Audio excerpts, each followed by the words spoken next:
Hello students, myself Vijay Kaushik, your economics teacher, welcomes you to the yet another economics class. Students आज हम continue करेंगे अपना topic जो हमने पिछले क्लासेस में डिस्कस किया है। वो टॉपिक है रिफॉर्म्स इन एग्रीकल्चर सेक्टर, यानी कि गवर्नमेंट ने कौन कौन सी पॉलिसीज को चेंज किया था, किस प्रकार से नए रूल्स रेगुलेशंस पॉलिसीज फ्रेम की गई ताकि जो प्रॉब्लम्स एग्रीकल्चर सेक्टर में हैं उनको दूर किया जा सके और एग्रीकल्चर सेक्टर की प्रोडक्टिविटी को बढ़ाया जाए।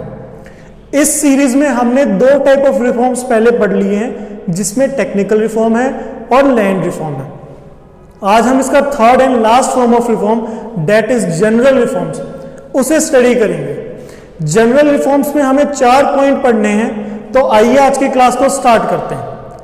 पहला पॉइंट है expansion of irrigation facility. Irrigation facility का क्या मतलब होता है? इरिगेशन फैसिलिटी बेसिकली जो वाटर रिसोर्सेज की जरूरत होती है एग्रीकल्चर प्रोडक्शन के लिए, वो फैसिलिटी प्रोवाइड करवाने को इरिगेशन फैसिलिटी से हम समझ सकते हैं। हमने प्रॉब्लम्स ऑफ एग्रीकल्चर सेक्टर में पढ़ा था कि एक समस्या लो प्रोडक्टिविटी की या एक रीजन लो प्रोडक्टिविटी के पीछे ये था कि इंडिया में इरिगेशन फैसिलिटीज की कमी है। इंडिया टोटली डिपेंडेंट थी रेनफॉल के ऊपर। रेनफॉल क्योंकि आपको पता है एक अनसर्टेन फिनोमेना है, तो इसीलिए एग्रीकल्चर प्रोडक्शन भी अनसर्टेन थे। तो इस चीज को दूर करने के लिए एक बहुत इंपॉर्टेंट कदम जो गवर्नमेंट ने उठाया था वो ये था कि इरिगेशन फैसिलिटीज को प्रोवाइड करने की कोशिश की गई थी, एक्सपेंड की गई थी फैसिलिटीज को। अगर हम बात करें जब फर्स्ट 5 ईयर प्लान आया इन 1951, उस दौरान तक केवल 17% इरिगेशन फैसिलिटीज अवेलेबल थी ऑल ओवर द इंडिया। लेकिन अगर हम आज की बात करें तो ये एक्सपेंड होकर 45% तक जा चुकी है। ये दिखाता है कि गवर्नमेंट ने जो कदम उठाया वो काफी हद तक कामयाब रहा है। बेसिकली ये आर्टिफिशियल वाटर सोर्सेज को क्रिएट किया जाता है ताकि जो जमीनें हैं वहां तक पानी पहुंच सके और एग्रीकल्चर प्रोडक्शन अच्छे से हो सके। ये था हमारा पहला पॉइंट।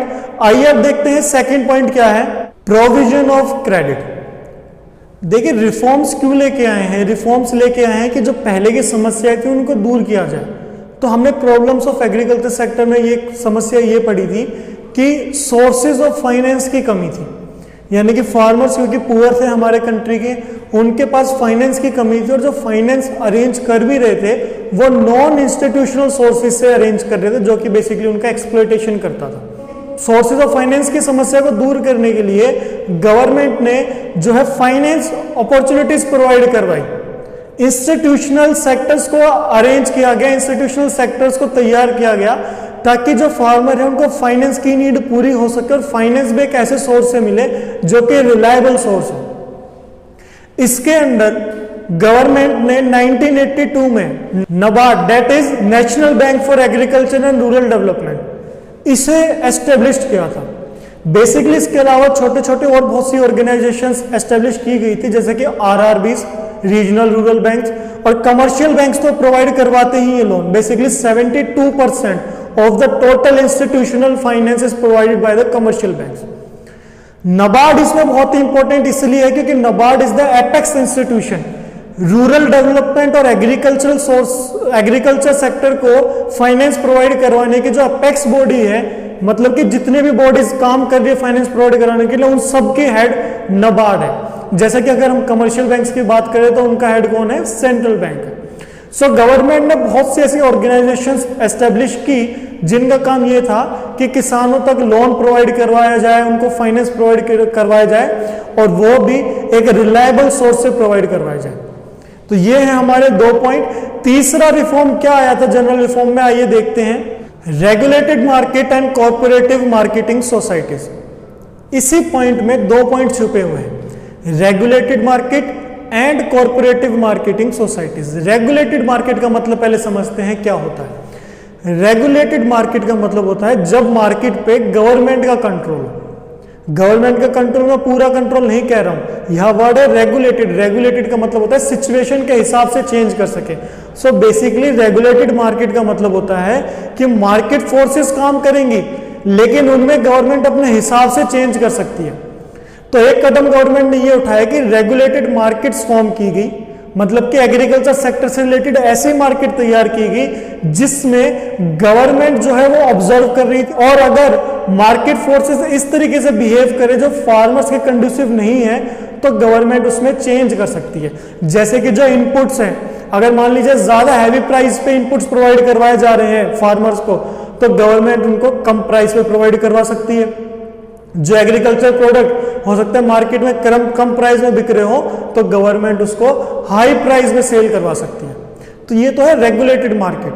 अगर बात करें कॉर्पोरेटिव मार्केटिंग सोसाइटी की, तो एक समस्या हमने ये पढ़ी थी कि अनऑर्गेनाइज्ड मार्केटिंग सोसाइटीज थी पहले, यानी कि वो एक ऑर्गेनाइज्ड फॉर्म नहीं था, तो उसमें एक्सप्लॉयटेशन होता था फार्मर्स का। अब क्योंकि कॉर्पोरेटिव मार्केटिंग सोसाइटीज क्रिएट की, कॉर्पोरेटिव का मतलब हम पहले पढ़ चुके हैं कि काम जो है कलेक्टिव वे में किया जाए। जो मार्केटिंग हो रही है, मार्केटिंग का मतलब purchase of input and sale of final product, उसको कलेक्टिवली परचेज किया जाए, कलेक्टिवली सेल किया जाए, ताकि जो बार्गेनिंग पावर है, बार्गेनिंग पावर का मतलब होता है कि प्राइस को अपने हिसाब से चेंज करवाने की पावर, वो ज्यादा हो सके। जब बल्क में सामान खरीदा और बेचा जाता है तो प्राइसेस को अपने हिसाब से चेंज करवा सकते हैं। तो ये 2 कदम उठाए थे। बेसिक ऑब्जेक्टिव इन 2 कदम का ये था कि एक्सप्लॉयटेशन खत्म कर दिया जाए फार्मर्स का। लास्ट पॉइंट जनरल रिफॉर्म्स में क्या है, आइए देखते हैं। लास्ट पॉइंट है प्राइस सपोर्ट पॉलिसी। बेसिकली इस पॉइंट के अंदर गवर्नमेंट ये कोशिश कर रही थी कि जो फार्मर्स हैं उनको एक मिनिमम सपोर्ट प्राइस प्रोवाइड करवाया जाए, जिसे हम एमएसपी के नाम से जानते हैं।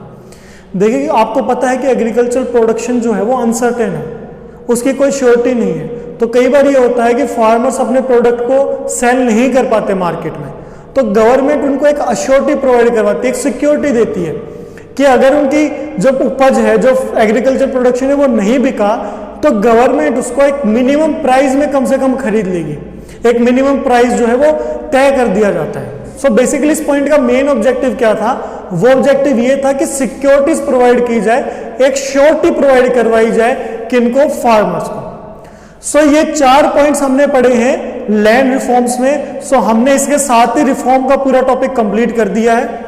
अब इस पॉइंट को खत्म करने से पहले मैं एक टॉपिक और डिस्कस कर दूं। वो टॉपिक है what were the objectives behind the implementation of this reforms.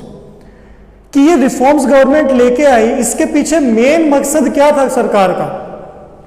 ये क्वेश्चन आपसे अगर पूछ ले तो बेसिकली जो हमने प्रॉब्लम्स पढ़ी थी, उन प्रॉब्लम्स को ही दूर करने के लिए रिफॉर्म्स आए थे। तो आप एक एक करके उन प्रॉब्लम्स का नाम दे सकते हैं। जैसे कि प्रोडक्टिविटी पहले कम थी, तो प्रोडक्टिविटी को बढ़ाने के लिए रिफॉर्म्स लेके आए। दूसरी चीज क्या कर सकते हैं हम, दूसरी चीज हो सकती है जो एक्सप्लॉइटिव नेचर था, पहले एक्सप्लॉइटेशन बहुत ज्यादा होता था जो एग्रीकल्चर एक्टिविटीज में इन्वॉल्व थे फार्मर्स उनका, तो उस एक्सप्लॉइटेशन को खत्म करने के लिए ये रिफॉर्म्स आए। अनइक्वल डिस्ट्रीब्यूशन था पहले, तो उसे इक्विटेबल डिस्ट्रीब्यूशन करने के लिए रिफॉर्म्स आए। तो बेसिकली जितने भी मार्क्स का क्वेश्चन आएगा आप अपने हिसाब से इसको कर सकते हैं। जो भी प्रॉब्लम्स थी वो एक एक पॉइंट करके आप लिख देंगे कि इन समस्याओं को दूर करने के लिए ये रिफॉर्म्स आए थे। इसी के साथ हमारा ये रिफॉर्म का टॉपिक बिल्कुल कंप्लीट होता है। इस चैप्टर में हमें अब ग्रीन रेवोल्यूशन के बारे में पढ़ना है कि बेसिकली ग्रीन रेवोल्यूशन का क्या मतलब है, कैसे कैसे इसकी शुरुआत हुई, इसके अचीवमेंट्स क्या है और उसके फेलियर्स क्या है। ये हम डिस्कस करेंगे अपने नेक्स्ट क्लास में। तो तब तक के लिए stay safe and stay healthy and thanks for watching this video.